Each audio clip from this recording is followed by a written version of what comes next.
पवित्र आत्मा चाहता है आपकी आईज ओपन हो,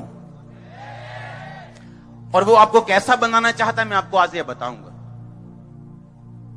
किस तरह का शख्स, किस तरह की सिस्टर, किस तरह का ब्रदर, किस तरह का औरत, किस तरह का मर्द परमेश्वर आपको बनाना चाहता है, वो उसके हार्ट में क्या है, उसके दिल में क्या है, आज ये मैं आपको बताऊंगा। अगर जब परमेश्वर आपकी ओर देखता है, वो कैसे देखता है और वो क्या चाहता है, उसके दिल में आपके लिए क्या है। जब वो आपकी ओर देखता है, चाहे आप डाउन हैं, चाहे आप नशे में हैं, चाहे आप पाप में हैं, चाहे आप किसी भी डाउन सिचुएशन में हैं, डाउन फील कर रहे हैं, डिप्रेस्ड हैं, आप बीमार हैं, कुछ भी हैं, लेकिन जब पवित्र आत्मा आपकी ओर देखता है, जब यहोवा परमेश्वर यीशु मसीह आपकी ओर देखते हैं, तो वो क्या सोचते हैं आपके विषय में।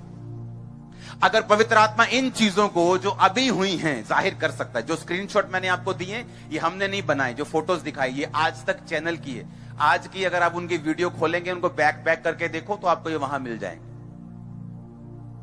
हालेलुया। दानियेल 1 उसकी 20 आयत को हम पढ़ेंगे अपनी स्क्रीन के ऊपर। उसमें लिखा, बुद्धि और हर प्रकार की समझ के विषय में जो राजा उनसे पूछता था। किनसे? दानियेल से, शेद्रक से, मेशक से, अबेदनगो से। बाहर किस चीज की ये आवाज है? बंद करो इसको। उसमें वो राज्य भर के सब जोशियों और तंत्रियों से 10 गुना निपुण ठहरते थे। आमीन। ओके, यही एक ही है बस। हाँ, इसको बाद में पढ़ेंगे। फिर से पढ़ेंगे 1 की 20 आयत को। बुद्धि और हर प्रकार, बोलो बुद्धि और हर प्रकार की समझ के विषय में जो कुछ राजा उनसे पूछता था, उसमें वो सब जोशियों और तंत्रिकों से 10 गुना निपुण ठहरते थे। किन से? दानियेल से, शेद्रक से, मेशक से, अबेदनगो से। अगर आज एक व्यक्ति फाइनेंस में ऊपर है, आज एक व्यक्ति बिजनेस में ऊपर है, क्योंकि उसकी समझ दूसरे लोगों से ज्यादा है बिजनेस में, हाँ या ना? अगर आज एक व्यक्ति एक अच्छी मिनिस्ट्री को चला रहा है, उसके पास आत्मिक समझ ज्यादा है दूसरों से। अगर आज एक औरत जो है अपने घर को अच्छी तरह से चला रही है, अपने घर को मैनेज करके रख रही है, तो इसका मतलब उसकी समझ जो है वो दूसरी औरतों से ज्यादा है, हाँ या ना? एक आदमी घर नहीं बनाता कभी भी। आदमी एक कंक्रीट का महल बना सकता है, एक घर बना सकता है, लेकिन उसको घर रहने योग्य औरत बनाती है और औरत बिगाड़ भी देती है। अगर औरत अच्छी हो तो वो हेवन है, अगर गलत हो तो वो नरक है। और अब यहां पे लिखा, दानियेल, शेद्रक, मेशक, अबेदनगो, जब राजा ने उनसे पूछा, सवाल जवाब किए, तो बाइबल कहती है सारे तंत्रियों से, सारे जोशियों से वो 10 गुना ज्यादा निपुण ठहरे। उनमें 10 गुना ज्यादा बुद्धि थी, 10 गुना ज्यादा समझ थी, 10 गुना ज्यादा वो हर चीज की समझ रखते थे। सब चीजों में वो अबव थे, सब चीजों में वो ऊपर थे। और इसीलिए राजा जब भी कोई नई चीज निकालता था, मान लो राजा ने सोचा मुझे 3 मंत्री चाहिए, मुख्यमंत्री टाइप, जो 3 मंत्री मुख्यमंत्री रहेंगे मेरे पूरे राज्य में, वो जाएंगे और सब काम करेंगे, और उनके नीचे 120 मंत्री रहेंगे और वो उनसे हिसाब लेंगे। और बाइबल कहती जब भी ऐसा कुछ होता था तो राजा दानियेल को सबसे आगे रखता था। लेकिन उसका कारण क्या? उसका कारण हम पढ़ेंगे दानियेल 5 में। ये उस टाइम की बात है जब राजा की डेथ हो गई। उसका बेटा जब राजगद्दी पे बैठा तो उसने, वो परमेश्वर का भय नहीं मानता था, उसने परमेश्वर के घर से जो सोने और चांदी के बर्तन यरूशलेम से लाए गए थे उनको निकाला और उनमें शराब पीनी शुरू की, उन बर्तनों में। और वो अपनी रखेलियों समेत एंजॉय कर रहा था, नाच रहा था, झूम रहा था। और तभी एक उंगली निकली कहीं से, सिर्फ उंगली, और उसने आके ऐसा कुछ लिख दिया और सब डर गए, कांप गए। उसके बाद क्या हुआ पढ़ेंगे दानियेल 5। उसी घड़ी मनुष्य के हाथ की कई उंगलियां निकलकर दीवट के सामने राज मंदिर की दीवार के चूने पर कुछ लिखने लगी, और हाथ का जो भाग लिख रहा था वो राजा को दिखाई पड़ा। सिर्फ हाथ दिखा उसे।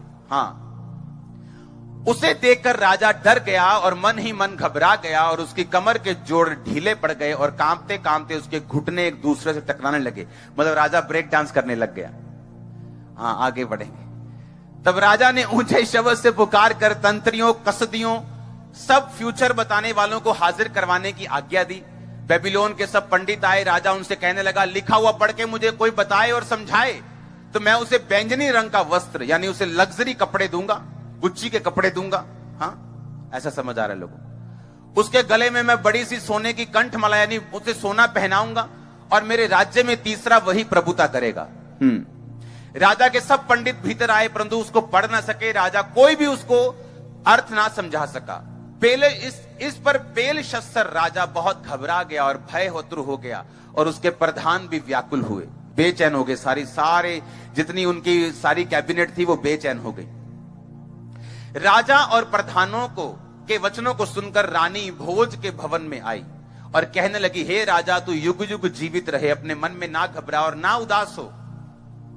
तेरे राज्य में दानियल नामक एक पुरुष है जिसका नाम तेरे पिता ने बेलत शस्त्र रखा था।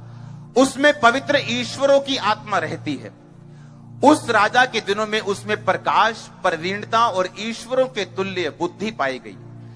हे राजा, तेरा पिता जो राजा था, उसने उसको सब जोशियों, तंत्रियों, कसदियों और सब फ्यूचर बताने वालों का प्रधान ठहराया था, क्योंकि उसमें उत्तम आत्मा, ज्ञान, प्रवीणता और स्वप्नों का फल बताने और पहेलियां खोलने और संदेह दूर करने की शक्ति पाई गई।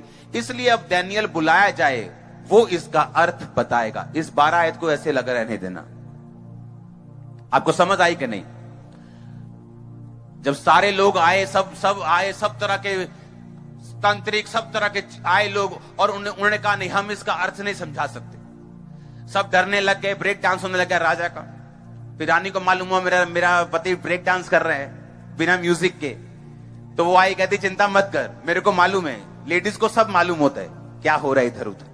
हाँ, कहती, एक बंदा है, तेरे बाप ने उसका नाम बेलत शस्त्र रखा था, उसमें पवित्र ईश्वरों की आत्मा रहती है। जब भी कोई आता है जिसको कंफ्यूजन होती है, जिसमें संदेह होता है, जब एक राज फंस जाता है, तो तेरा बाप उसे बुलाता था और उससे कहता था, और वो उसका हल बताता था, क्योंकि उसमें पवित्र ईश्वरों की आत्मा रहती है।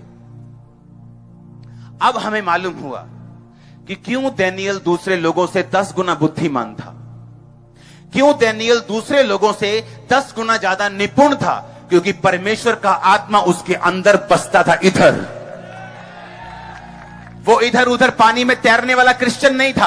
आज क्रिसमस है तो चर्च में, कल कहीं उधर तो परसों उधर, तो परसों उधर तो नरसों उधर, आज शादी है तो दारू पी ली, आज कहीं भंडारा लगा तो लंगर खा लिया। वो ऐसा नहीं था।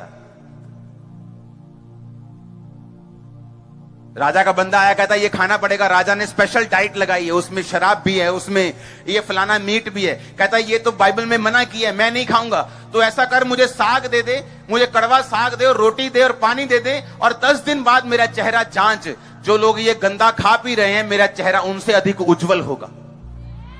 उसे मालूम था दानियल को, अगर मैं ये गलती करूंगा, अगर मैं राजा की आज्ञा को टालूंगा, अगर मैं टाल मटोल करूंगा, तो मेरी मौत भी हो सकती है, मुझे मृत्यु दंड दिया जा सकता है, मुझे जेल दी जा सकती है, बाकियों को सबक सिखाने के लिए मुझ पे कोई भी बड़ा एक्शन लिया जा सकता है। पर उसने परवाह नहीं की, क्योंकि बाइबल कहती पवित्र आत्मा उनके दिलों में रहता है, वो उनकी जिंदगियों में रहता है जो लिखित वचन को पूरा करने के लिए उत्साहित हैं, जो अपनी जान की परवाह नहीं करते, जो विरोध की परवाह नहीं करते, जो डर की परवाह नहीं करते, जो फ्यूचर की परवाह नहीं करते, जो पैसे की परवाह नहीं करते।